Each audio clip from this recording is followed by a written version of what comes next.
बिस्मिल्लाहिर्रहमानिर्रहीम रब्बिश्रह ली सदरी वयस्सिर ली अमरी वहलुल उक़्दतम मिन लिसानी यफ़क़हू क़ौली। अस्सलामु अलैकुम वरहमतुल्लाहि वबरकातुहू। रमूज़ औक़ाफ़ का ये दूसरा हिस्सा है। कुछ अभी रहते हैं जिनको मैंने अभी इस लेक्चर में समझाना है। हमारी बात ख़त्मा या वक़्फ़ मुतलक़ पे ख़त्म हुई थी। ये भी समझ लीजिए ख़त्मा के दो इस्तेमाल हैं जो मैं रिपीट कर देता हूँ, एक जुमला मुकम्मल होने पर और दूसरा अंग्रेज़ी मुख़फ़्फ़फ़ात के दरमियान में ख़त्मा की अलामत इस्तेमाल होती है। उसके बाद इस्तिफ़हामिया या सवालिया। आप देखें कि इसके नाम दो हैं, अलामत एक है। और जब किसी जुमले में कोई सवाल पूछा जा रहा हो तो आखिर में ये अलामत इस्तेमाल होती है। इस्तिफ़हामिया के बाद एक अलामत है निदाइया। देखें ये अलामत एक है, इस्तेमाल तीन है। सबसे पहले मैं बताता हूँ इसका एक नाम है निदाइया, एक नाम है फ़िजाइया, एक नाम है इस्तेजाबिया। इस्तेमाल के लिहाज से और नामों के लिहाज से इसके तीन नाम हैं, लेकिन अलामत ये एक ही होती है।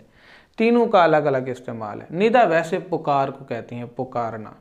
अब यहाँ जब किसी को तहरीरी तौर पे मुखातिब किया जा रहा होता है तो उसके आगे ये अलामत इस्तेमाल होती है। अब देखें कि ख़त के अंदर भी मेरे प्यारे दोस्त या मेरे प्यारे अब्बा जान, या दरख्वास्त के अंदर जब हम फर्स्ट ईयर में जनाब आली लिखते थे उसके बाद भी ये अलामत इस्तेमाल करते थे, क्योंकि हम किसी को मुखातिब कर रहे होते थे। दूसरा इसका इस्तेमाल यह है कि अगर किसी जुमले में कोई अफसोस का इजहार हो रहा हो या खुशी का इजहार हो रहा हो तो भी ये अलामत इस्तेमाल होती है। जैसे अफसोस कि हम हार गए, काश मैं मेहनत कर लेता। नाम अब जब इस सूरत में इसका इस्तेमाल होगा तो इसको हम फ़िजाइया कहेंगे, अलामत वही होगी। अब इसको निदाइया नहीं कहेंगे, अलामत वही होगी। अब इसका नाम बदल गया है क्योंकि इसमें मौजू बदल गया है। तीसरा इसका इस्तेमाल है जब जहाँ हैरत का इजहार हो रहा हो। तो जैसे कितना शानदार मंजर है, यानी ये एक हैरत का इजहार है, तो यहाँ पे इसको हम इस्तेजाबिया कहेंगे, निदाइया या फ़िजाइया नहीं कहेंगे। अलबत्ता अलामत इसी तरह होगी जिस तरह निदाइया की होती है और फ़िजाइया की होती है। तो इसके नाम तीन हैं, इस्तेमाल तीन हैं, अलामत एक है। उसके बाद आ जाते हैं हम वावैन पर।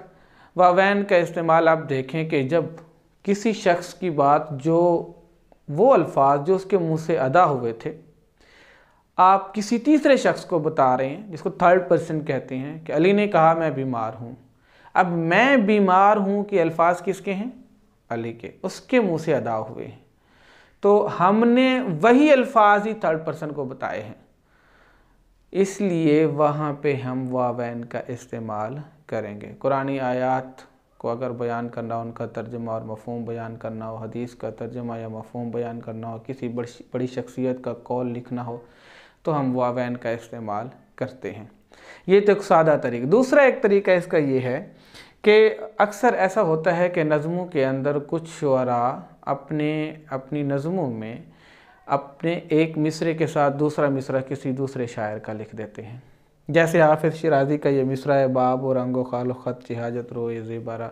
ये नज़म जो है फर्स्ट ईयर में नज़म है, ख़ताब बजवानान इस्लाम। उसमें अल्लामा इकबाल का पहला मिसरा तो उसने खुद लिखा है, दूसरा मिसरा उसका खुद तख्लीक करदा नहीं है, बल्कि उसने हाफिज़ शिराज़ी का एक मिसरा उठा के अपनी नज़म में, चूँकि बहर और काफ़िया पूरे हो रहे थे, इसलिए वहाँ उठा के लिख दिया। और आप देखेंगे कि वहाँ पे ये वावैन की अलामत भी इस्तेमाल हो रही है, इसलिए कि बताया भी जा रहा है कि ये मिसरा मेरा अपना तख्लीक करदा नहीं है, बल्कि उसी नज़म के आखिर में एक पूरा शेर आ रहा है जो फ़ारसी का है। बहरो-ओ-ज़ान के पैमाने पूरे उतर रहे हैं, वो भी इकबाल का अपना तख्लीक करदा नहीं है, वो भी किसी दूसरे शायर का लिख दिया है, और वहाँ भी देखें वावैन का इस्तेमाल हुआ है। इसका मतलब ये है कि वो शेर इकबाल का अपना नहीं है।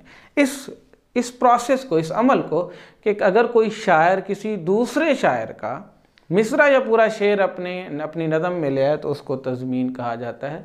तो तज़मीन में भी वावैन इस्तेमाल होता है।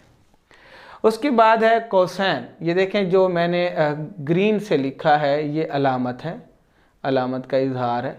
और इसी तरह ख़त या लकीर। इन दोनों को समझने के लिए हमें एक लफ्ज़ समझना पड़ेगा, जुमला मोतरज़ा। अरबी ज़ुबान में जुमला मुतरज़ा कहा जाता है इजाफ़ी मालूमात को। अब एक जुमला पूरा होता है इस इल्म के बगैर भी। अल्लामा इकबाल मुफ़क्किर पाकिस्तान कहलाते हैं। जुमला मुकम्मल है, हर लिहाज से मुकम्मल है। लेकिन अगर यही बात करते हुए आप कहते हैं कि अल्लामा इकबाल हमारे कौमी शायर, आपने थोड़ा सा उसको एक्स्ट्रा नॉलेज दी है, उसको मज़ीद मालूमात दी हैं, हालांकि जुमला पहले ही मुकम्मल था, तो उस जुमले को, उन अल्फाज को जो इजाफ़ी शामिल किए गए हैं, जुमला मुतरज़ा कहा जाता है। तो अल्लामा इकबाल हमारे कौमी शायर, मुफ़क्किर पाकिस्तान कहलाते हैं। जब इस तरह की सिचुएशन या सूरत हाल आ जाए तो हम यहाँ पे ख़त या लकीर का इस्तेमाल करेंगे, इस जुमला मुतरज़ा से पहले भी और इसके बाद भी। इसको जुमला मुतरज़ा कहेंगे जो बीच में आ रहा है। अगर ये ना भी हो तो भी बात मुकम्मल है। ये यहाँ पे भी मैं लिख देता हूँ क्योंकि इसका इस्तेमाल एक है। अगर कोसैन लगा दें तो यहाँ पे इसको दोनों तरफ से कोसैन में बंद कर देंगे और ये लिखेंगे अल्लामा इकबाल मुफ़क्किर पाकिस्तान कहलाते हैं, हमारे कौमी शायर मुफ़क्किर पाकिस्तान कहलाते हैं। यहाँ अगर ख़त या लकीर की अलामत इस्तेमाल होगी तो हम यहाँ पे दाएं भी और बाएं भी, जिस तरह यहाँ कोसैन लगाए थे, यहाँ ख़त या लकीर की अलामत इस्तेमाल करेंगे। तो इसके बाद हमारा एक सेकंड ईयर का टॉपिक रहता है जिसमें हम मुताबकत के हरूफ पे बात करेंगे इंशाअल्लाह। तो ये लेक्चर सुनने के बाद अगर कोई कमी बेशी है तो कमेंट्स में लिख दें, वहाँ पे भी आपको जवाब मिल जाएगा। और किसी किस्म का अभी भी कोई तिश्नगी बाकी है या कोई सवाल पूछना है तो भी आप कमेंट सेक्शन में पूछ सकते हैं। नेक्स्ट वीडियो तक अल्लाह हाफ़िज़।